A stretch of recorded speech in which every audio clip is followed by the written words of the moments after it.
Good afternoon, everybody. Before Jay takes some of your questions, I want to provide a brief update on our efforts to address the ongoing crisis in Ukraine.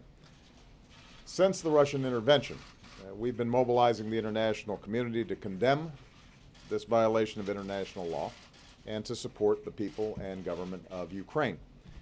This morning, I signed an executive order that authorizes sanctions on individuals and entities responsible for violating the sovereignty and territorial integrity of Ukraine or for stealing the assets of the Ukrainian people. According to my guidance, the State Department has also put in place restrictions on the travel of certain individuals and officials. These decisions continue our efforts to impose a cost on Russia and those responsible for the situation in Crimea.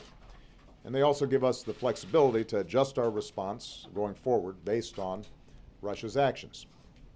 We took these steps in close coordination with our European allies. I've spoken to several of our closest friends around the world, and I'm pleased that our international unity is on display at this important moment. Already, we've moved together to announce substantial assistance for the government in Kiev, and today in Brussels, our allies took similar steps to impose costs on Russia. I am confident that we are moving forward together, united in our determination to oppose actions that violate international law and to support the government and people of Ukraine. And that includes standing up for the principle of state sovereignty. The proposed referendum on the future of Crimea would violate the Ukrainian Constitution and violate international law. Any discussion about the future of Ukraine must include the legitimate government of Ukraine. In 2014, we are well beyond the days when borders can be redrawn over the heads of democratic leaders. While we take these steps, I want to be clear that there is also a way to resolve this crisis that respects the interests of the Russian Federation, as well as the Ukrainian people. Let international monitors into all of Ukraine, including Crimea, to ensure the rights of all Ukrainians are being respected, including ethnic Russians. Begin consultations between the government of Russia and Ukraine with the participation of the international community. Russia would maintain its basing rights in Crimea, provided that it abides by its agreements and respects Ukraine's sovereignty and territorial integrity. And the world should support the people of Ukraine as they move to elections in May. That's the path of de-escalation.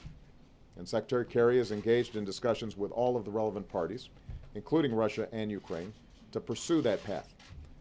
But if this violation of international law continues, the resolve of the United States and our allies and the international community will remain firm. Meanwhile, we've taken steps to reaffirm our commitment to the security and democracy of our allies in Eastern Europe and to support the people of Ukraine.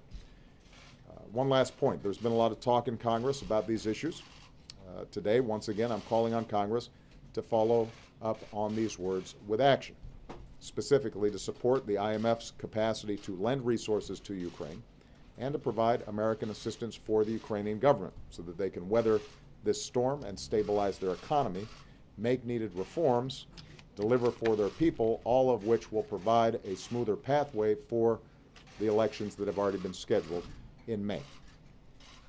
Today, the world can see that the United States is united with our allies and partners in upholding international law and pursuing a just outcome that advances global security and the future that the Ukrainian people deserve. That's what we're going to continue to do in the days to come until we have seen a resolution to this crisis. Thanks very much, and Jay and Ben and others will be happy to take your questions.